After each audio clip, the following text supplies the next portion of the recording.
Fala galera, meu nome é Felipe Elia e essa é a parte 2 do conteúdo sobre funções, capacidades e usuários no WordPress. Se você não viu a parte 1, pausa aqui rapidinho, vai lá no vídeo onde eu expliquei sobre funções, capacidades e tal, e volta aqui para a gente continuar o papo. Nesse vídeo aqui, a gente vai ver códigos para criar e editar funções e tal.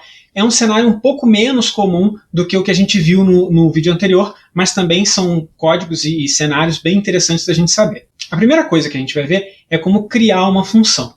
E aí vem um debate interessante, né?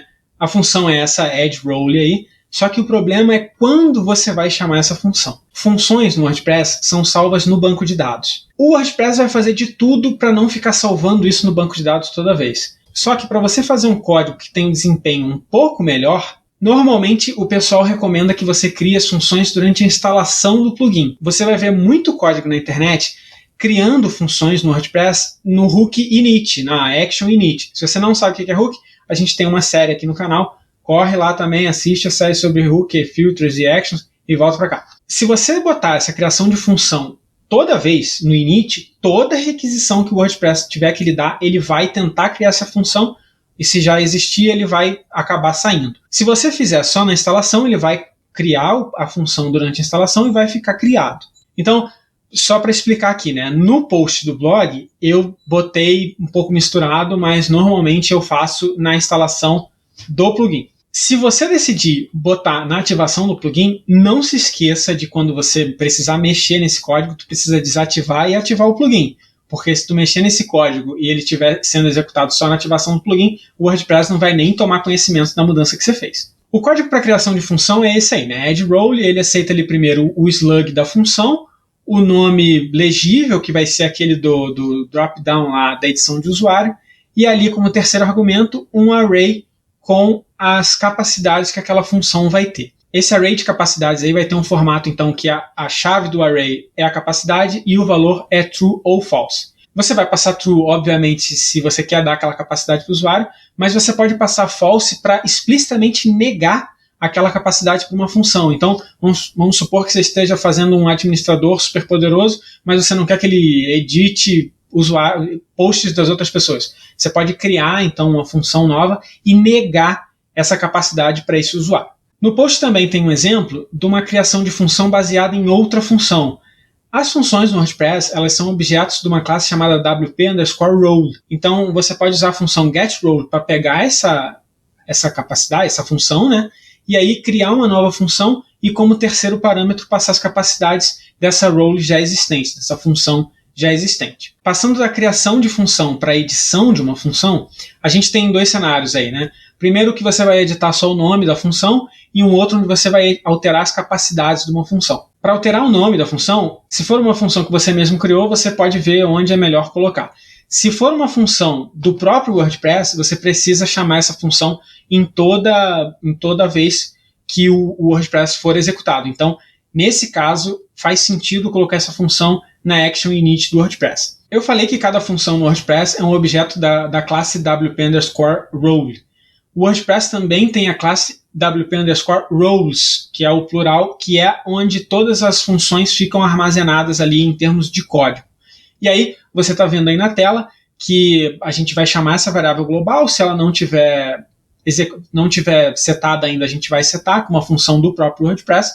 E aí, a gente vai alterar nessa variável global os nomes que a gente quer trocar. Nesse caso aí, a gente está alterando o nome da função de colaborador. Se você precisar alterar as capacidades de uma determinada função, você pode fazer isso só no admin init se essas capacidades, né, forem usadas só dentro da administração. O código é esse aí. Você vai, de novo, obter a WP_role, né, o objeto WP_role, usando a função getRole, e logo embaixo você usa o método addCap para adicionar uma determinada capacidade em uma determinada função. Toda vez que a gente for mexer com uma função do próprio WordPress, é importante ter em mente que uma atualização futura do WordPress pode restaurar essas funções para o estado original. Então, é um pouco de trade-off, mas você talvez seja melhor executar esse código em todo admin init ou em todo init, mas ter certeza de que isso não vai quebrar lá na frente. Então, se você está toda vez pegando o usuário, a função de colaborador e adicionando uma capacidade, se você fizer isso só na ativação do teu plugin vai estar ativado hoje, aí na semana que vem sai o WordPress, 15, que restaura as funções para o padrão, e aí o teu código que está fazendo isso não é mais executado. Então é melhor você manter isso no init para garantir que não vai quebrar. A gente falou de criação de função, de edição de função, falta falar então de exclusão de função. E aí a documentação oficial do WordPress ela faz algumas ressalvas. Vamos lá. Primeira coisa, a gente aconselha fortemente a não excluir a função de administrador e de superadministrador. Não faça isso, vai dar problema. Se você precisar fazer isso, pense bem no cenário que você está usando, porque ele está errado e existe uma outra solução. Primeiro conselho. Segundo conselho foi aquilo que eu falei na parte da edição, né? Se você estiver trabalhando com funções nativas do WordPress, é melhor deixar isso rodando toda vez, porque lá na frente o WordPress pode restaurar ao estado original. E por fim, se você estiver excluindo ali uma função do WordPress, não se esqueça de atualizar qual é a função padrão. Toda vez que um usuário é criado no WordPress, ele entra com alguma função padrão. Se você está excluindo essa função padrão, vale a pena você executar um código ali para atualizar essa função padrão para outra função. Ainda falando de exclusão de função, quando você cria uma função, seja na ativação do teu plugin ou em toda a página, você precisa limpar a tua bagunça quando o plugin for desinstalado. Então, não se esqueça que se você criou uma função, no hook de desativação, lá de desabilitar o teu plugin, você precisa remover essa função, senão esse lixinho vai ficar ali e isso não é uma boa prática. Limpe sempre a tua bagunça. E aí, para encerrar o assunto, algo muito legal que são as capacidades dos CPTs, né, dos tipos de post personalizados ou custom post types. Quando você usa register post type, existem dois argumentos que você pode passar. O primeiro é o capability type. Esse capability type, ele aceita ou uma string ou um array de 2 strings, que vai ser o singular e o plural. No caso do código que você está vendo aí, o slug do post type seria story, e o plural de story é com IES no final. Então, eu passei story e stories para o WordPress saber que o plural e o singular são diferentes. Com esse capability type, o WordPress vai criar capacidades diferentes para o teu post type. Então, vai ser delete story, delete others stories. Então, a gente vai falar sobre isso daqui a pouquinho, mas usar qualquer um desses dois argumentos que a gente vai comentar importa em criar capacidades só para o teu custom post type. Então, a gente falou aqui de capability type, e existe um outro cenário onde você vai ter mais liberdade, que é, ao invés de usar capability type, você usar capabilities. E aí você precisa passar um array muito maior, fazendo um depara do, por exemplo, o que é read post? No post, no meu post type story vai ser read story. O que é read private posts vai virar read private stories. E lá no final, o que é moderate comments vai virar moderate story comments.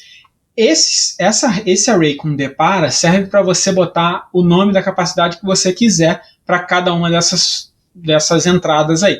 Só que se você criou capacidades novas, não se esqueça de atribuir essa capacidade para alguma dessas funções, senão ninguém vai poder mexer nesse conteúdo, beleza? Então é isso, pessoal. Esse vídeo aqui então foi o final da nossa conversa sobre funções, capacidades de usuários e permissões no WordPress. Eu espero que vocês tenham gostado. Se vocês gostaram, não se esqueçam de deixar o curtir aqui no vídeo e compartilhar com seus amigos. Se você não é inscrito no canal, não se esqueça de se inscrever agora e ativar o sininho para receber as notificações. E na semana que vem a gente está de volta, beleza? Então até lá, tchau!